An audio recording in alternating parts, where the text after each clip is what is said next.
G'day guys, Cruiser Man Kai here. I'm finally going to do a little video walk around of my 2012 VDJ 79. It's a GXL model. It's actually a 2013 model, MY13 model. So this has factory front and rear diff locks and the ABS brakes upgrade.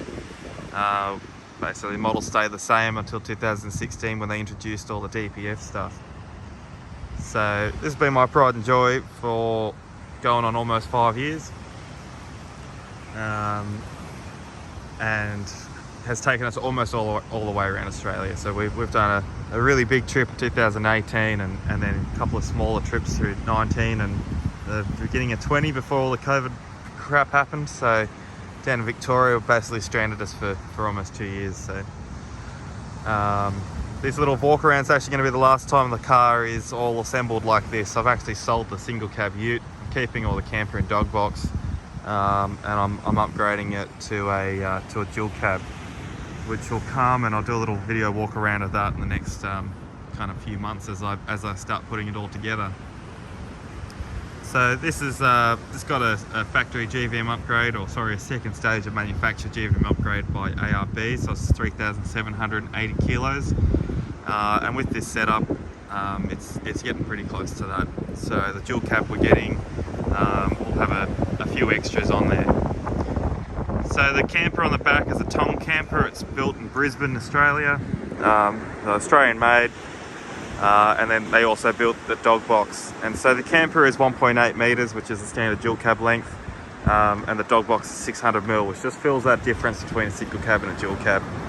So this camper will go straight on the back of the new ute, and thinking of getting a trailer made to sit that dog box on. So then I got a bit of flexibility. We can tow something, or we can have the camper on, and realistically the dogs can just go on the back seat of the ute if we're going to take them with us. This attached to the canopy is the Howling Moon 2.5 meter swing on, and yeah, so I'll just do a little walk around, few things we've had in here.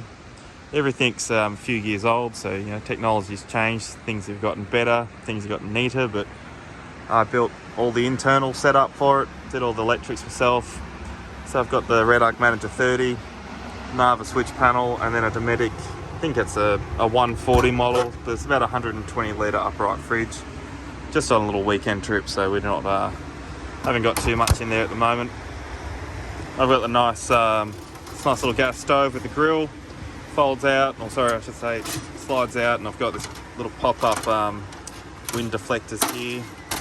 Got my little kettle and some spices, and you know, little racks.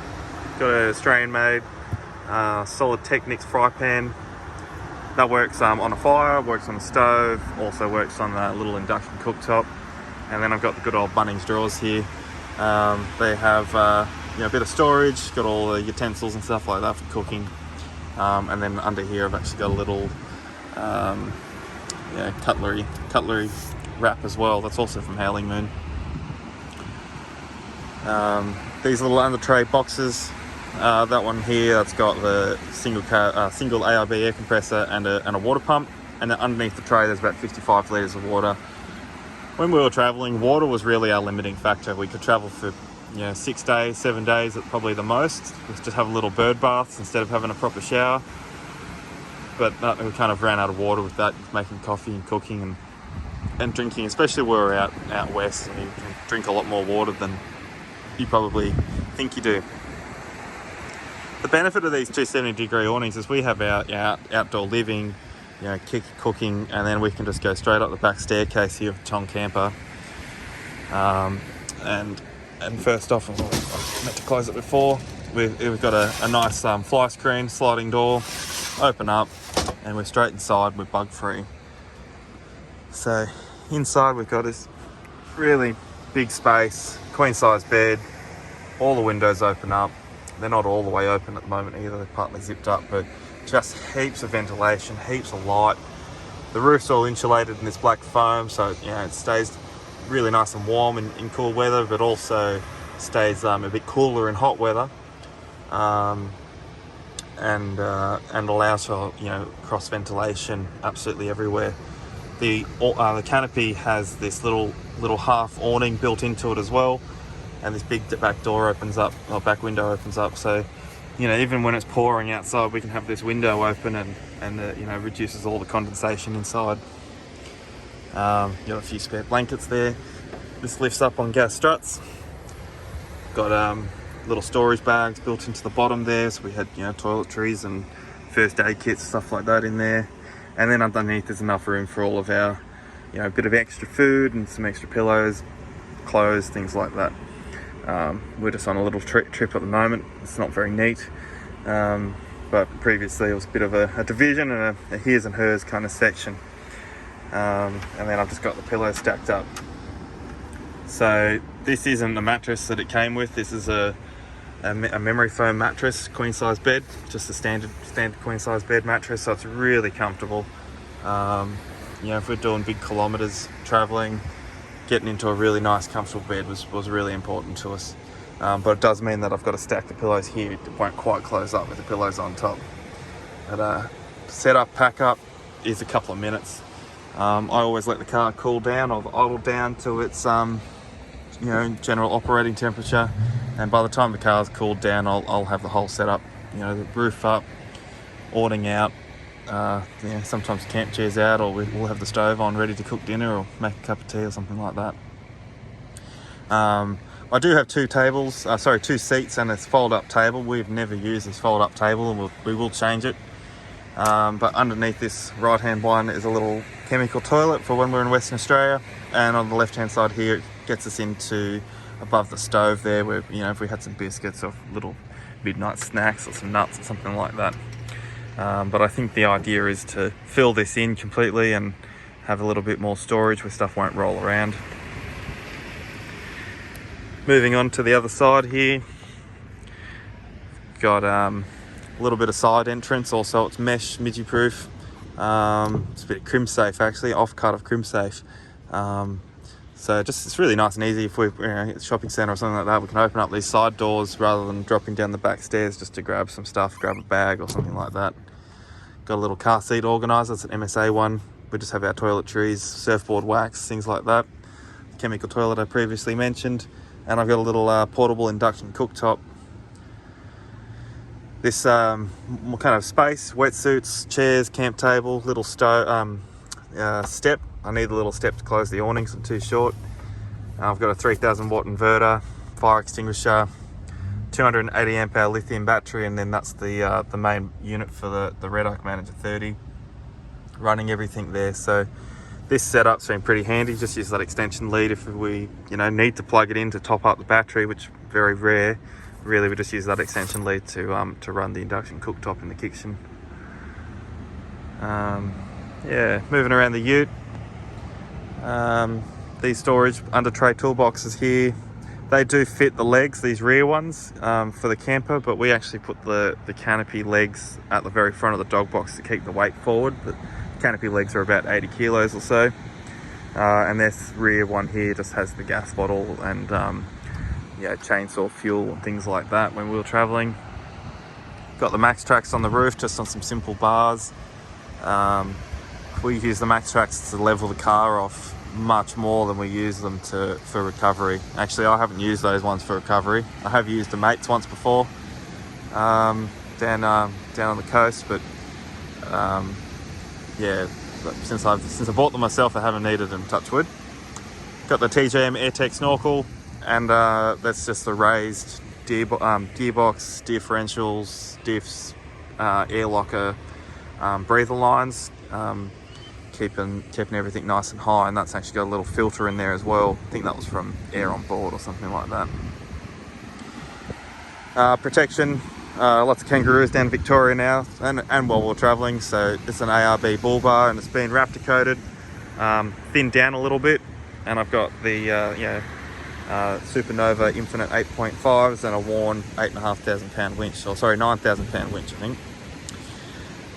This Raptor line is really nice. It's thinned down. It's you know, it's not very aggressive, but it gives a really nice matte black look. Blends in with the tyres really well, and that black and white theme throughout the car. Yeah, I think it works really nicely.